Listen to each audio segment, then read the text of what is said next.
Good morning guys. Pasok ngayon sa Abisya. Kagigising ko lang. 5 o'clock pa lang ng daling araw. Ang pasok niya kasi is 6. So, kailangan maaga tayo magising 5. May mag-init ako ng tubig kasi maliligo siya. Araw-araw kasi siya naliligo. Tulog pa nga May gigisingin ko na. Init muna ako ng tubig. Init tayo ng tubig kasi maliligo si Abisya. Aga kasi ng pasok lagi ni Abisya. Alas 5. Init na ako ng tubig. Pampaligo niya. Prepare naman ako ng kanyang baon. Ito yung mga biscuit niya Dito ko nilalagay yung mga stock yung biscuit. Ito na lang baon niya. Gusto niya daw kasi pancake. Hindi na ako magluto ng pancake. Mamaya na lang pagdating niya. Ilang baon niya. At saka tubig lang naman.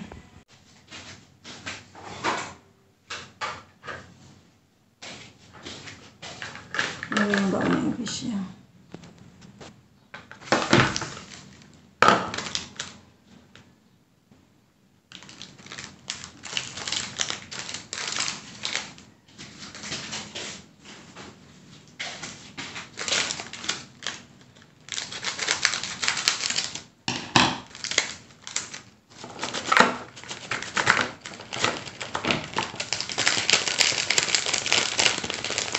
Ang baon niya.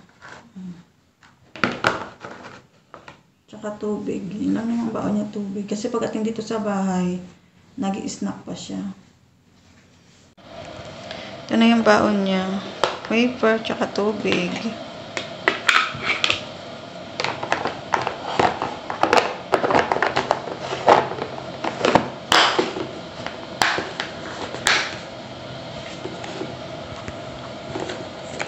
Natin sa kanyang bag. Ito yung mga nilaban ko kahapon. Hindi ko pa naisip na ilalagay sa damitan namin.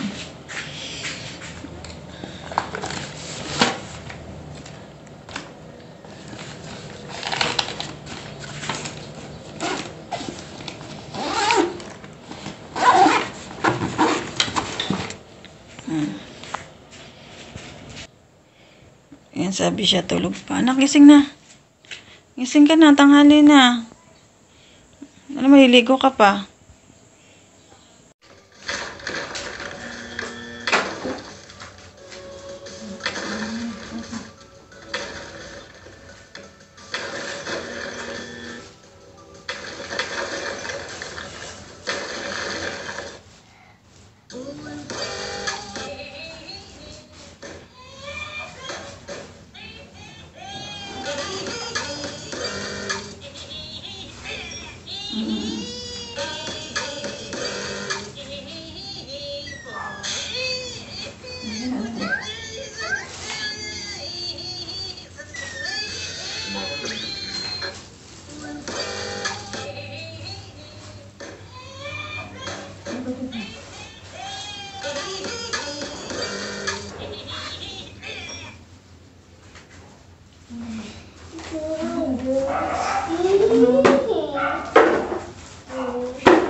Ayun na siya. Ito pa yung buhok. Tinalian ko lang yung kapiraso niyang buhok. Ayan. Tinirintas ko lang. Kasi mamaya pag uwi niya, nako, sigurado. Mukha ng bruha. Ayan. Exam lang naman nila ngayon. 4th quarter. Kaya pinagsuot ko lang ng t-shirt. Ayan. Bilis ng oras.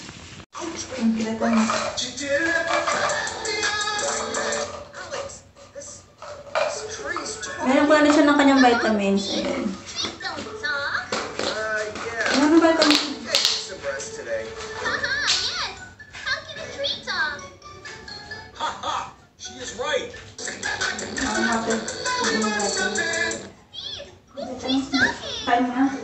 Na kami ni Abisya.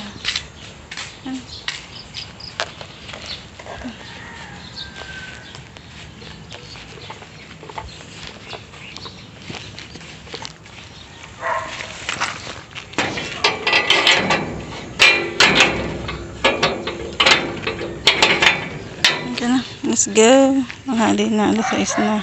Bilis ng oras. Ha? French fries. May isda.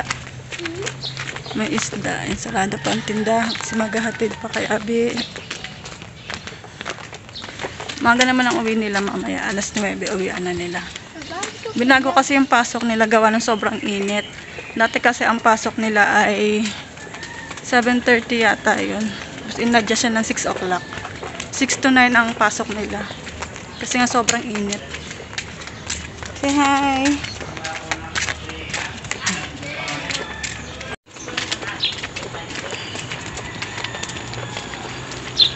Pag gantong umaga, medyo mahirap sumakay. Malabasan.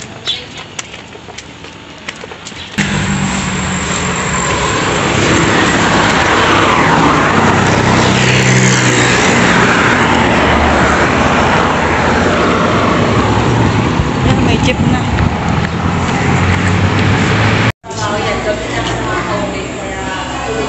Ayun sabi siya. Natid ko na. Yung mga classmate niya.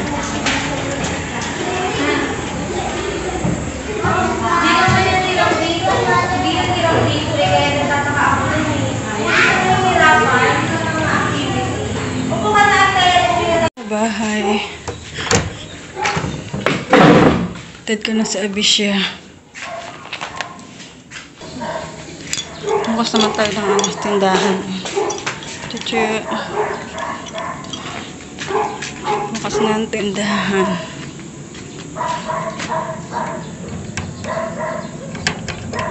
Ay, bukas.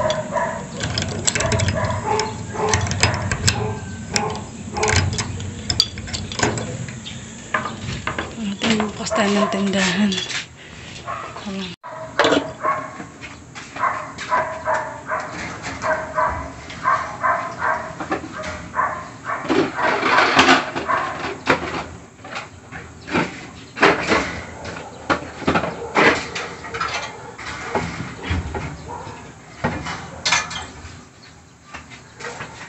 Ingat ka lang.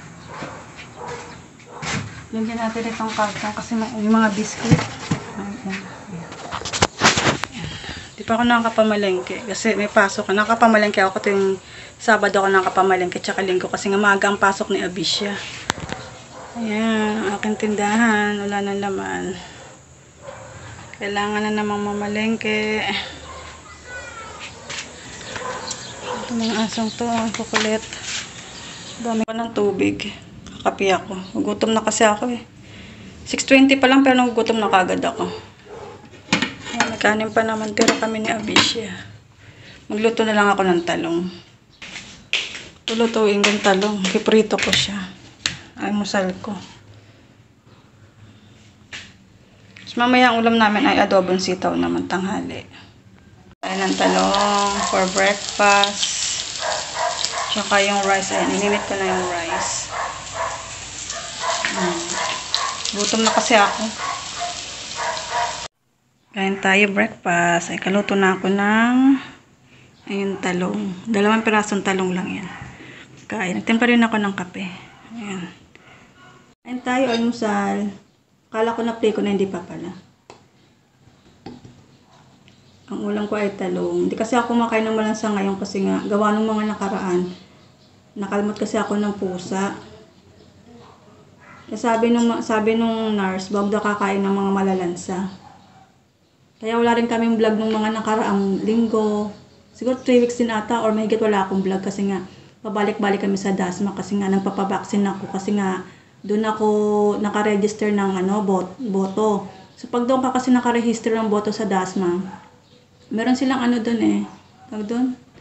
Yung kumbaga 50% ng bayad sa mga vaccine. Yun sa tawag din yung proyekto nila, nakalimutan ko lang ang tawag. Kaya tuloy yung vaccine namin, babaksin ko pala, napunta ako sa Dasma. Kasi nga, doon ako nakarehistro. Kaya hindi ako kumakain ng mga malalansa ngayon. Iwas na iwas. Siguro isang buwan din ako hindi kakain ng malansa. Yung kasi ang sabi ng nurse doon sa hospital kasi nga baka may side effect nga yung anti-rabies. Pero ito, puro ganito lang ulam ko. Talong, baboy. Kasi nga bawal sa malalansa.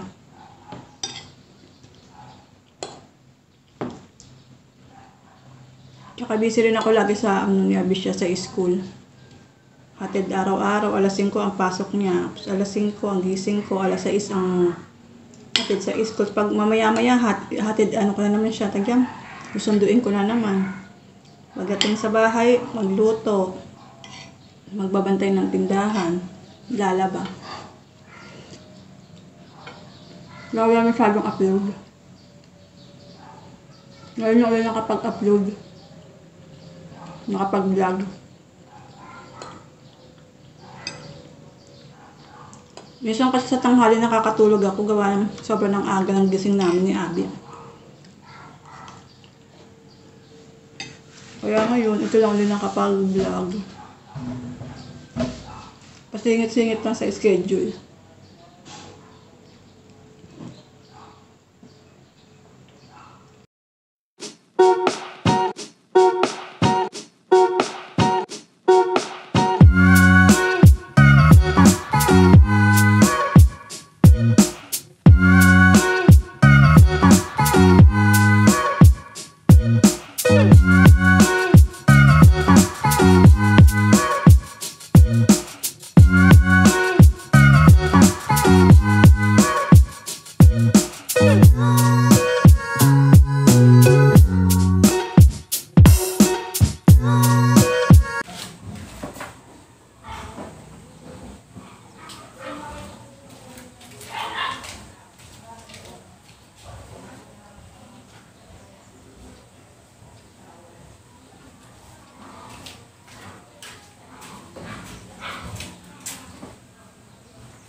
Mga damo dito sa may halaman, sa may gilid na bintana, ayan Kasi ang dami niyan madami ng damo. Ito na natanggal ko Hindi ko na siya na video kasi contrast siya, ang hirap yung liwanag niya. Hindi rin makita. Ang dami pa nga mga damo sa gilid. So, yan. Nagdilig din ako ng halaman kasi ito yung tuyo na yung mga halaman. Mamayang hapon ko na siya ilalagay dun sa likod. Ay, init. Yung mga halaman diniligan ko na. Ayan. Kasi mamamatay sila. Sobrang init.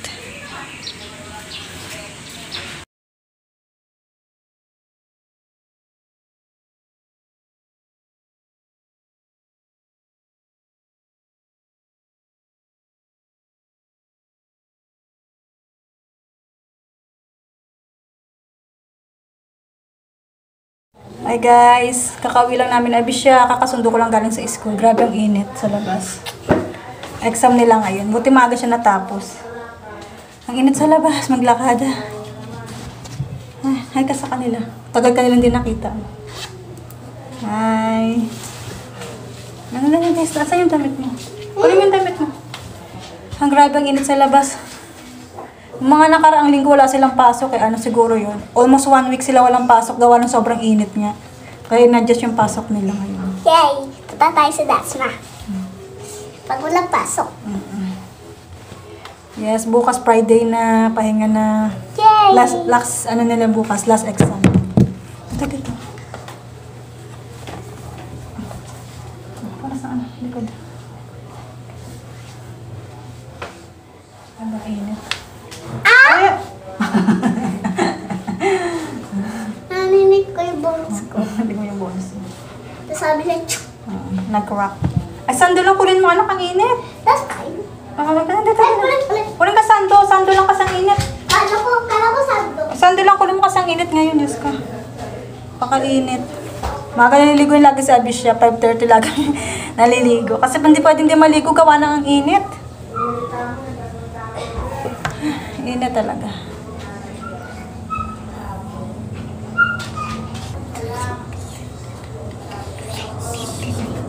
Sa atin yung hair mo. Init o, pawis na pawis ka. Ano bagay? Dito taas ko. Si Lolo naman! Taas ka yung ipit mo. Yes, gusto ko pataas. Ganito na lang. Ayoko. Mahirap kasi naka-braid ka eh. O, tanggalin ko yung braid mo. Amin ito. Pakainit. Yeah, kasi ganyan kasi yung pony mo eh. Eh, kasi nga naligo ka. Mali! Ayan! Ito. Hindi! Ito. Yan. Malaki ipit. Malaki ipit. Ganito.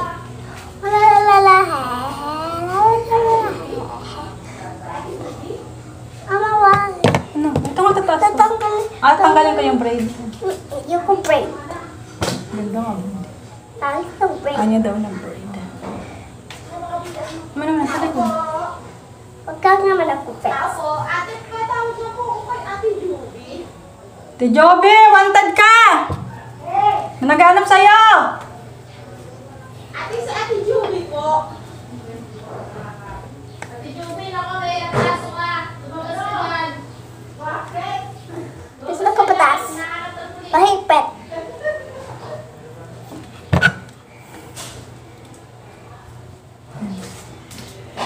Meron silang yung galing sa feeding program na supply ng gatas.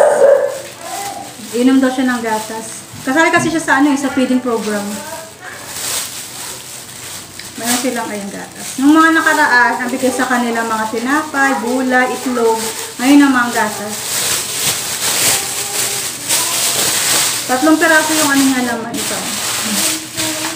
Kada maliwanag. Teka lang, ayusin natin. Ito yung gatas, oh. Tagal pa naman yung spell. 3. Inom daw siya ng gatas.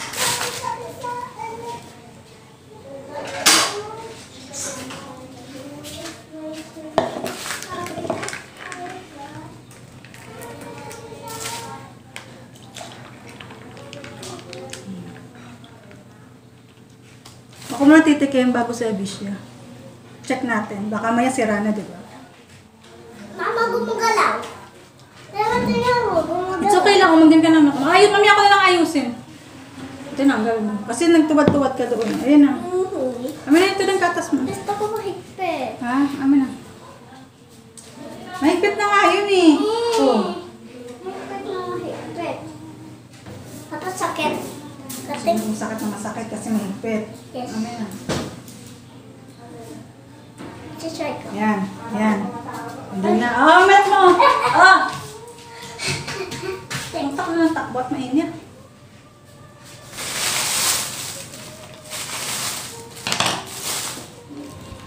Nakapagluto na rin ako kanina. Habang nasa school sabi, nagluto na ako ng ulam namin na adobong sitaw. Adobo si Adobong sitaw. Naluto na rin ako ng ulam namin for lunch. Adobong sitaw. Nilagyan ko ng okra. Ayun. Baboy. Ang lawak niya ay kapirasong baboy. Pa yung mga ligpitin ko, hindi pa ako nakapagligpit. Mamaya na. Magkasain na lang ako mamaya. Sabi siya ng lunch niya. Maaga siya nagutom eh. Ayan. Mauna niya sa akin kumain. 11:30 na din naman. Ang ulam niya ay adobong sitaw and okra. Sarap ba, anak? Ayan. Dami. Thank you. Dami na siya nakain. Ayan. Ako maya-maya na ako kakain kasi medyo busog pa ako. Kakais na ko lang kasi kanina. Pinauna ko na si Abisha. Mahilig sa gulay yan si Abisha eh. Kaya hindi siya mahirap pakainin. Yun, very good kumain ng gulay. Sarap. Sarap. Nanood siya ng Mr. Labrador habang siya ay kumakain.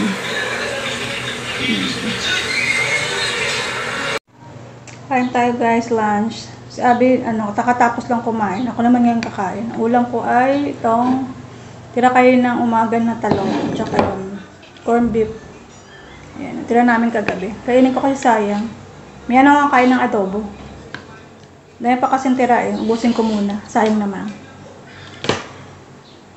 Nakaligulan niya ko pala. Ayun. Hindi ko na ako di lang halata. Ang init ngayon dito sa amin. Grabe. Kain tayo. Talong. Tsaka corn beef. Ayun.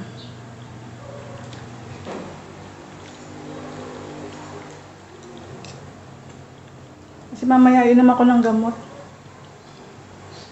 Nag-antibiotic kasi ako gawa ng sa UTI. UTI kasi ako eh.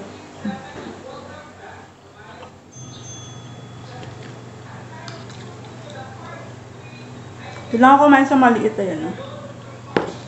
Babawas kasi ako ng kain. Dieta.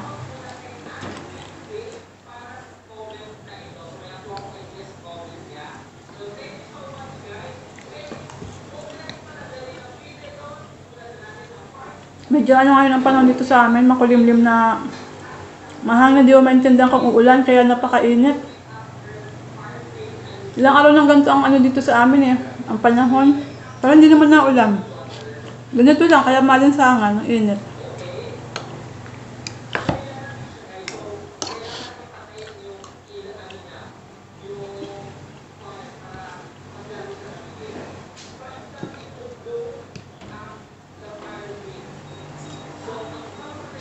Sarap ng talong, tsaka yung corn beef. Sarap pagsamahin. Lasa kasi.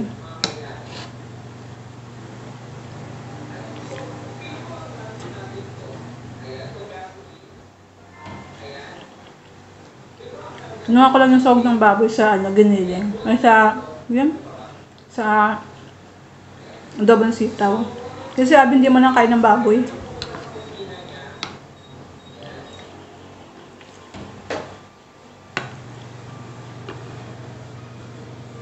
Guys, update pala, gabi na naman, 7 o'clock na, balik kakain na kami na Bisya. Yung ulam namin ay ganun pa din, itong kain ng tanghali, ito adobong sitaw na may okra, may baboy siya nilagyan ko. Ito yung kay Abisya, ayan adobong sitaw pa din. Say hi anak, patalikod ka, hindi ka nila makita oh. Nanonood naman siya ng Labrador.